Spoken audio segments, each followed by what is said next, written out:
branch line is important, and so is Edward's. But their track and bridges are not so strong as those on the main line.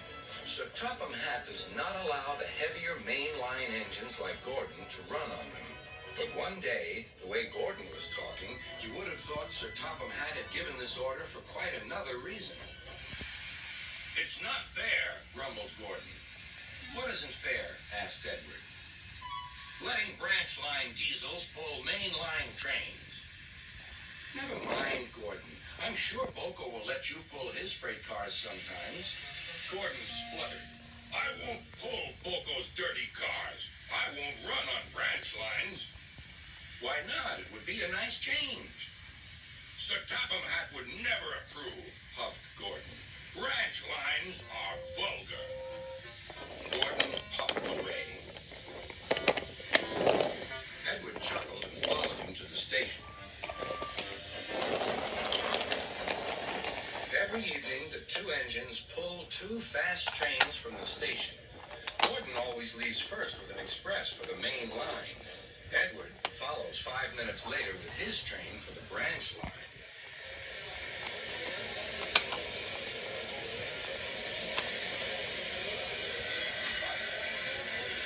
Usually, everything runs like clockwork.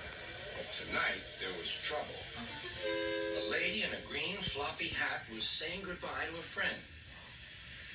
It was nearly time for Gordon to start. The fireman looked back towards the conductor's van and saw something green waving. "Right away, mate."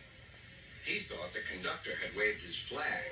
Gordon started, leaving luggage, his passengers, and the conductor all standing on the platform. Everyone was very surprised and cross.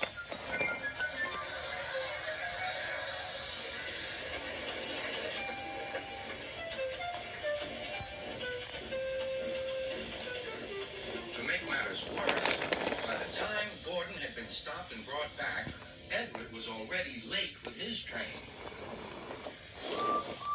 So now he set off first. But the signalman at the junction wasn't told about the change. By mistake, he sent Edward along the main line. Gordon was sent along the branch and arrived cold and cross on one of the sidings near the harbor.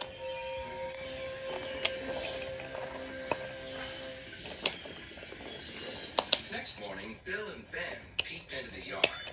There were no cars for them, but they didn't mind that. Teasing Gordon would be much better fun. "What's that?" asked Bill.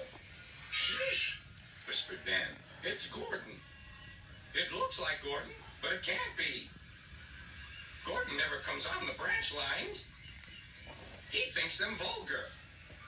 Gordon pretended he hadn't heard them. "If it isn't Gordon," said Ben, "it's just a pile of old iron, which we'd better take to the scrapyard."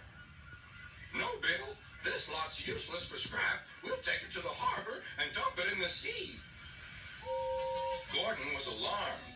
"I am Gordon. Stop, stop." When Boko suddenly arrived, Gordon thought him the most beautiful sight he had ever seen. "Boko, my dear engine, save me." Boko quickly sized up the situation and threatened to take away the cars he had brought for Bill and Ben. This made the twins behave at once. Gordon thought Boko was wonderful. "Those little demons, how do you do it?" "Ah, well," said Boko, "it's just a knack." Gordon still believes that Boko saved his life, but we know the twins were only teasing, don't we?